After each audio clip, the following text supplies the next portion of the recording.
Всем привет! Джейсон снова на связи. Сегодня познакомимся с игровым 27-дюймовым Full HD монитором TUF Gaming VG279Q1A от компании Asus. Главной особенностью которого является частота обновления, равная 165 Гц.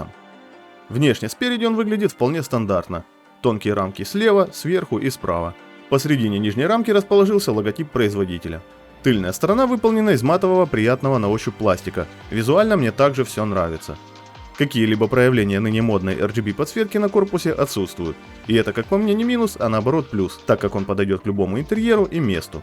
В центре по 4 углам логотипа TUF расположены резиновые заглушки крепления веса 100 на 100 мм. Ножка и подставка внутри металлические, а сверху обшиты пластиком. В ножке имеется небольшое окошко для создания удобного кабель-менеджмента. В нижней части ножки расположен поворотный механизм, который позволяет осуществлять горизонтальные повороты. Сверху ножка соединяется с корпусом через шарнир, который позволяет регулировать наклон монитора. Кстати говоря, оба шарнира довольно тугие. К сожалению, регулировки высоты и портретного режима здесь нет, но учитывая то, что здесь есть отверстие крепления веса, эта проблема легко решаема. Набор интерфейсов подключения состоит из двух портов HDMI 1.4 и одного порта DisplayPort 1.2. Присутствует также аудиоразъем для подключения наушников. Важное замечание: для того, чтобы пользоваться заявленной частотой в 165 Гц, ваш монитор и видеокарта должны быть соединены между собой DisplayPort кабелем, и радует, что он присутствует в комплекте. Монитор оснащен парой стереодинамиков, суммарной мощностью 4 Вт. Качества их звучания и запаса громкости здесь хватит, так сказать, для базовых бытовых задач, но не более того. Органы управления представлены 4 механическими клавишами и одним 5-позиционным джойстиком.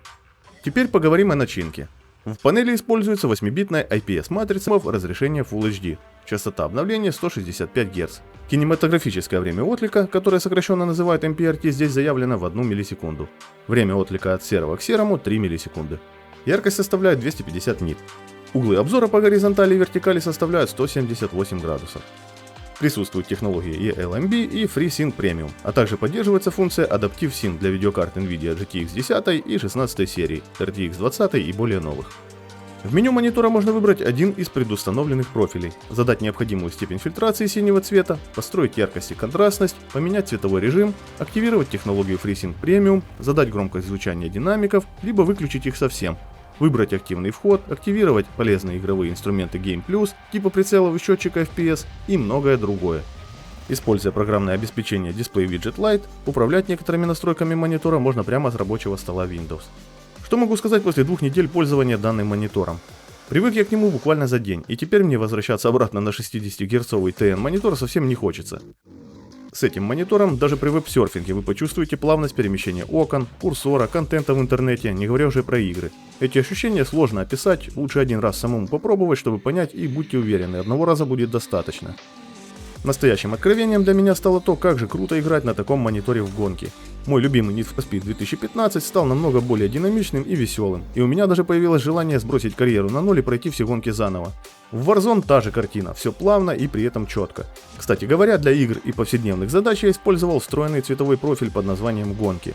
А для работы с Adobe Premiere Pro и Photoshop мне подошел профиль sRGB. Засветы на черном фоне у моего экземпляра выглядят вот так. Для тех из вас, кого заинтересовал данный монитор, в описании под этим видео я оставлю ссылочку на портал gesit.com, перейдя по которой вы найдете максимально техничный обзор и тесты конкретно этой модели, так что не стесняемся, переходим и интересуемся. В общем, за данный монитор сейчас просят 280 баксов. Много это или мало, решать, понятное дело, только вам. Но лично я считаю такой ценник за него приемлемым и вполне оправданным, учитывая его начинку и функционал. Если будет возможность поюзать такой монитор в каком-нибудь шоуруме или у друзей, а может и родственников, рекомендую вам это сделать. Так как если вы не гонитесь за трендами в мире разрешений мониторов и у вас есть потребность в новом 27-дюймовом Full HD мониторе с высокой частотой обновления, то возможно VG279Q1A станет для вас отличным выбором. Ну а на этом у меня все. Буду благодарен вам за лайки и комментарии, а также за подписку, если еще не подписаны. Желаю всем удачи, добра, здоровья, хорошего настроения. С вами как всегда был Джейсон. До скорой встречи. Покедова!